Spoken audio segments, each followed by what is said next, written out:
In every city, there are stories etched into the pavement, whispered on the wind, and reflected in the glow of streetlights. Mine is one of them, a story that walks with me every single night. It's the story of her, the girl who glows. It wasn't a halo, not in the traditional sense. It was something more ... innate. A light that seemed to emanate from her very being, spilling out through her laughter. Her smile, the way she'd look at the world with this incredible, unshakable wonder. When she was happy, the world around us seemed brighter. Colors were more vibrant. Sounds were clearer, like the entire universe was tuning itself to her frequency. I remember our first real date. We walked through the old part of town where the cobblestone streets were slick with recent rain. The gas lamps cast a warm, golden hue, but her light outshone them all. She pointed out the little details I'd never noticed before: a gargoyle perched on a rooftop, a patch of moss growing in the shape of a heart, the melody of a distant saxophone player. She didn't just see the world, she felt it. And being with her, I started to feel it too. That night, she told me she believed everyone had a light inside them, but most people kept it dimmed, afraid to shine too brightly. "Not you," she'd said, poking my chest gently. "Yours is there. It's just a little shy."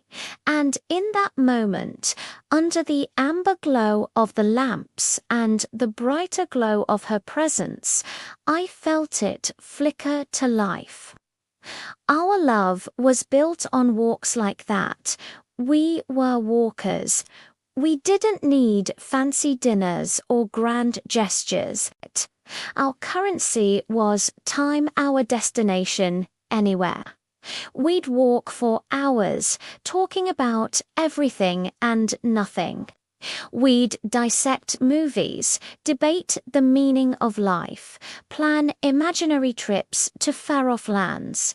We'd fall into comfortable silences, just the rhythm of our footsteps and our breathing filling the space between us. It was in those quiet moments, walking side by side, that I felt most connected to her. Her light was a steady, comforting beacon, a silent promise that I wasn't walking alone. I can still picture her, a few steps ahead, turning back to smile at me, her silhouette haloed by a streetlight. Her hair would catch the light, creating an aura of gold. In those moments, she was pure magic. She was the reason the city felt alive after dark. But light, as brilliant as it is, can also cast shadows. And shadows started to creep into our world. They were small at first: disagreement here, a misunderstanding there. The walks became less frequent. The silences, once comfortable, grew heavy with unspoken words. I noticed her light starting to dim. Not for the world, but for me. It was like a dimmer switch was being slowly, almost imperceptibly, turned down. The laughter didn't bubble up as easily. The wonder in her eyes was replaced by a kind of weariness. I tried to coax the light back. I'd suggest our old walking routes, point out the gargoyles and the mossy hearts, but the magic was fading. It was like trying to reignite a star that had started to collapse in on itself. I think the hardest part was that there was no big explosion, no dramatic fight that ended it all. It was a slow, quiet fading. A gradual descent into a twilight we couldn't escape. The conversations became shorter. The space between us on the sidewalk grew wider. We were still walking together, but we were no longer on the same path. Our last walk was on a cold autumn evening. The leaves crunched under our feet, sounding like tiny heartbreaks with every step. We barely spoke. We reached the old bridge overlooking the river, a place where we'd once promised each other forever. She stopped and looked out at the dark water, the city lights shimmering on its surface. She didn't need to say anything. I could feel it. The light that had once been a bonfire was now just a faint, flickering ember. I think, she said, her voice barely a whisper. We've walked as far as we can go together. And just like that, it was over. She turned and walked away, and with each step, her light seemed to recede until she was just another person disappearing into the city's glow. I stood there on that bridge for what felt like an eternity, the cold seeping into my bones. The world hadn't gone dark. The streetlights were still on. The buildings were still lit. But my world, the world that had been illuminated by her, was now cast in shadow. That first night alone was the darkest. I tried to walk our old paths, hoping to find some residual trace of her light, some echo of her laughter.